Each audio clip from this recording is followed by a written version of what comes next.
धनगर समाजाला एसटी प्रवर्गातून आरक्षण मिळावं या मागणीसाठी पंढरपुरात सकल धनगर समाजाच्या वतीने आमरण उपोषण सुरू आहे। आज आमरण उपोषणाचा 7वा दिवस आहे। काल या संदर्भामध्ये राज्य सरकारचं एक शिष्टमंडळ पंढरपुरात आलं होतं।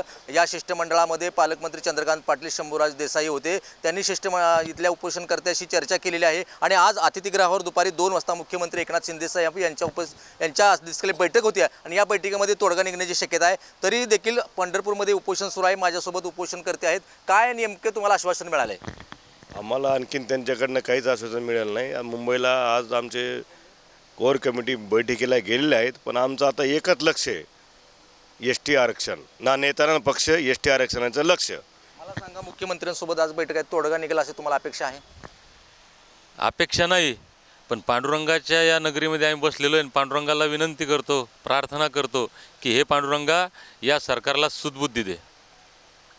माझ्यासोबत आणखी उपोषण करते आहेत। माऊली, मला सांगा, आज मुख्यमंत्र्यांसोबत बैठक आहे अतिथीगृहावरती। या बैठकीमध्ये सकारात्मक तोडगा जर निघाला नाही तर आपली आंदोलक म्हणून काय भूमिका असणार आहे या पुढची? नाही, आज जरी तोडगा नाही निघाला तर आम्ही उपोषणावर आमच्या ठामच आहे। आम्ही इथं घरी शेवटचं सांगून आलो आहे ना। आम्ही माध्यमातून आम्ही सांगितलं आहे की आम्ही घरी शेवटचं सांगून आलो आहे। एक तर आम्हाला सर्टिफिकेट मिळेल, नसेल तर आमचे अस्थी या चंद्रभागेच्या पाण्यामध्ये विलीन करू, एवढंच सांगितलं आहे। सरकारनं सर्टिफिकेट द्यावं, मुख्यमंत्र्यांना चांगली सद्बुद्धी मिळावी। कारण इतर आंदोलनाला स्वतः जातात, तिथं दिवस थांबतात, शिव्या खाऊन जातात आणि आमच्याकडे यायला बी त्यांना वेळ नाही। काल मंत्री आले, त्यांना 1 मिनिटाचा पण वेळ त्यांनी आम्हाला वेळ दिलेला नाही।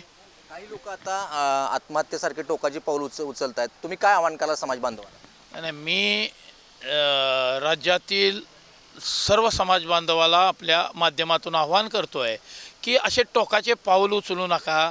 आपण आपली जात लढणारी आहे। अटके पार झेंडा, मराठे पातशाहीचा झेंडा अटके पार लावणारे आपले मल्हारराव होळकरांचे वंशज आहोत आपण मरायचं नसतं, लढायचं असतं।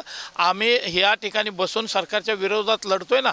तुम्ही वेगवेगळ्या पद्धतीनं आंदोलन करा, पण आता काही निर्णय घेऊ नका। आपल्या लेकराबाळांचं फोर त्यामध्ये वाटोळ होत असतं। आज उपोषणाचा कितवा दिवस आहे? काय परिस्थिती आहे सध्या पंढरपूरमध्ये? 7वा दिवस उपोषणाचा आहे। परिस्थिती तुम्ही कालच बघितली। काल एक समाज बांधव आम्हाला पाठिंबा देण्यासाठी आला। अक्षरशः इथं आमच्या समोर त्याने विष प्राशन केलं।